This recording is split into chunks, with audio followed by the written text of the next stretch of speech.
നേരത്തെ ഒരു 3-4 സ്റ്റാർട്ടപ്പുകൾ ഈ സ്പേസ് ഏരിയയിലുണ്ടായിരുന്നു. ഇപ്പം നമുക്ക് ഏതാണ്ട് 300ഓളം സ്റ്റാർട്ടപ്പ്സിനെ നമ്മൾ സപ്പോർട്ട് ചെയ്യുന്നുണ്ട്. അതിൻ്റെ ഉള്ളൊരു സിസ്റ്റമാണ് ഡിപ്പാർട്ട്മെൻറ്റ് ഓഫ് സ്പേസിനകത്തുള്ള തന്നെ ഇൻസ്പേസ് എന്ന് പറഞ്ഞിട്ടുള്ള ഏജൻസിയാണ് അവർ ചെയ്യുന്നത്.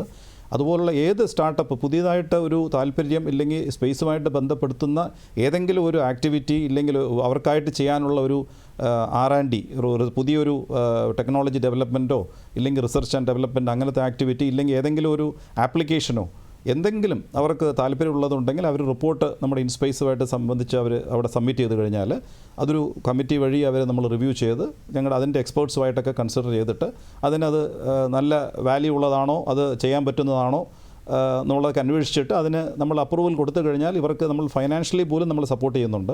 അങ്ങനെ ഒത്തിരി ഫണ്ട് നമ്മളിപ്പം ഇതുപോലുള്ള സംരംഭങ്ങൾക്ക് സപ്പോർട്ട് ചെയ്യാനായിട്ട് നമുക്കിപ്പോൾ അതിനായിട്ട് കരുതി വെച്ചിട്ടുണ്ട്.